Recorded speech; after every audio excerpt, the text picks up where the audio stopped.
Maranata, nação, um abraço do Caipira a todos aí. Estive fora por alguns momentos, né, alguns dias, mas estamos de volta aí para partilhar um pouco do conhecimento da palavra de Deus para vocês, e que Deus nos fortaleça nessa caminhada e nos dê as condições aí de cada um, né, tirar um tempo para meditar nas Sagradas Escrituras e, né, extrair as verdades, né, principais da sua mensagem, para que a gente possa viver os princípios morais, né, da palavra de Deus.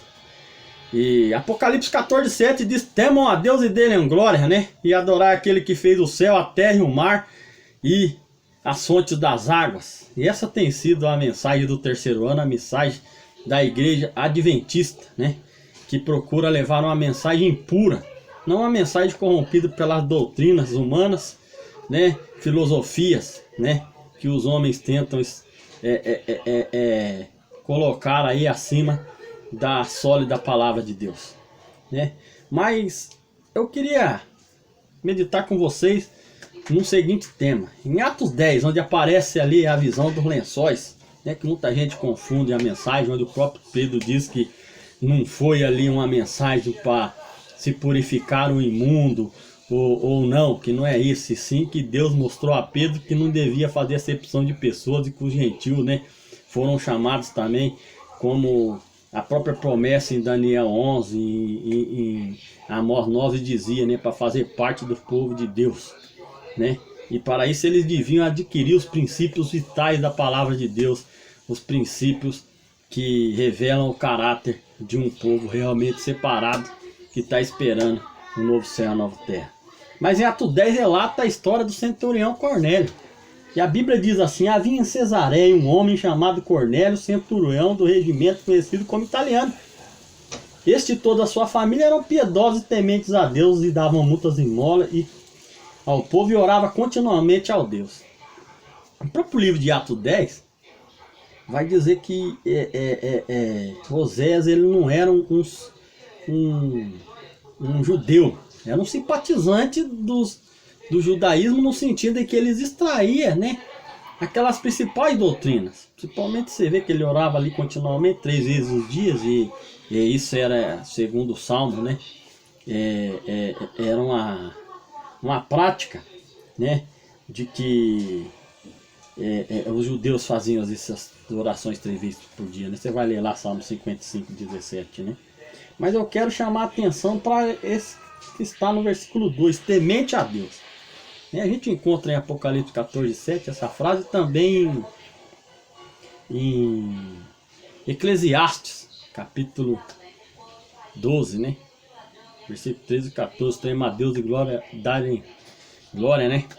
E guarde os seus mandamentos, que é o dever de todo homem. A gente tem vivido num tempo muito difícil ultimamente, e visto aí, mediante aqueles sinceros que vivem em várias denominações, algumas igrejas que repudiam o Antigo Testamento, repudiam a lei de Deus, a sua lei moral, aos princípios do seu caráter, e principalmente vão atacar o sábado, né? E um texto como esse já deixa claro que, além de observar princípios vitais, né, da lei de Deus e da palavra dos profetas, Cornélio também, possivelmente, ele observava o sábado também e os princípios morais da lei de Deus, visto que é o que o próprio texto diz, né?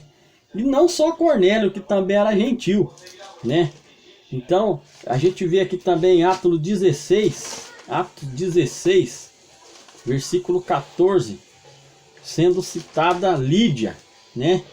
Que após a reunião no sábado ali, que vai relatar em Atos 16 a conversão de Lídia, né? No versículo 13, que eles procuraram um lugar no dia do sábado, né? Que é o sábado bíblico da lei, e não um domingo ou outro dia da semana, né? Vai dizer no versículo 14 que uma das mulheres era temente a Deus, e era Lídia, vendedora de tecido de púrpura e da cidade de Tiatira.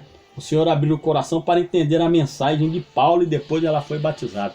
Então, ela já era uma simpatizante dos princípios morais, né, da palavra de Deus, e não do judaísmo. Aquilo que foi revelado a ela como princípio para que o gentil cumprisse, ela adquiriu para a sua vida. O interessante é que ela era de Tiatira, né? E a palavra de Deus vai relatar aqui no Apocalipse, capítulo 3, né? quando vai falar sobre a igreja de Tiatira, a seguinte frase, né? Do versículo 18 ao 29, né? Ele diz assim para ela: conheça as suas obras, no versículo 19, o seu amor, a sua fé, o seu serviço, a sua perseverança, e sei que está fazendo mais agora do que no princípio. Elogiando a igreja de Tiatira, que aqui vai apresentar um princípio realmente da apostasia, né? Até ali o início da reforma protestante, onde depois vai desencadear a Inquisição, né?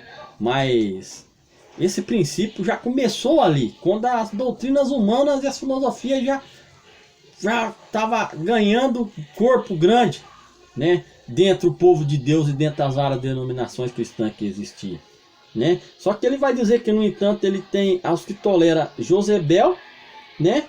Que comete imoralidade e que comem alimento sacrificado a ídolos, né? E que comete imoralidade sexual, né? E eles não se arrependem por causa disso, né?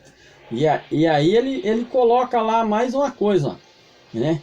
Por isso vou fazê-la adoecer e trarei grande sofrimento aos que cometem adultério com ela, a não ser que se arrepende das obras que ela pratica. Ora, para que serve a lei? A lei não é para você comprar a Deus mediante as suas obras, mas para ela causar uma transformação em você, para que mediante essa transformação você pratique obras por amor, por resultado de uma conversão digna de Deus, né? E aí ele diz assim, aqui no versículo 26, né? Ó, aquele que vencer e fizer a minha vontade até o fim, darei autoridade sobre as nações. Ele as governará com cetro de ferro e a despedaçará como um vaso de barro. E eu lhe darei a mesma autoridade que recebi de meu Pai. Também lhe darei a estrela da manhã. Quem tem ouvidos, ouça o que o Espírito diz à igreja. Então, a gente vê, né, que Jesus foi uma promessa para aqueles que desejam viver segundo os princípios vitais da palavra de Deus, que na época dele o Antigo Testamento já era chamado de Evangelho, de boa notícia, né? Então a gente vê como que o mundo hoje está tratando a palavra de Deus com indiferença, querendo tirar aquilo que lhe satisfaz da palavra de Deus. E quando a gente vai para Mateus 10, né, versículo 32 e 33, olha a promessa que Jesus disse: quem, pois, me confessar diante dos homens, eu também o confessarei diante do meu Pai que está nos céus. Mas aquele que me negar diante dos homens, eu também o negarei diante do meu Pai que está nos céus. Então, de que lado você está? Do lado da verdade ou da mentira? Ore sinceramente a Deus e peça para que Ele revele a verdade para a sua vida, né? E faça parte, aí onde você está mesmo, daqueles que desejam que os princípios vitais da palavra de Deus, ele traga uma transformação na sua vida e que faça você ser praticante de boas obras, não para ganhar o mundo com suas obras, mas para dizer que você é um cidadão do céu que está num lugar em que não lhe pertence. Um abraço a todos e até a próxima.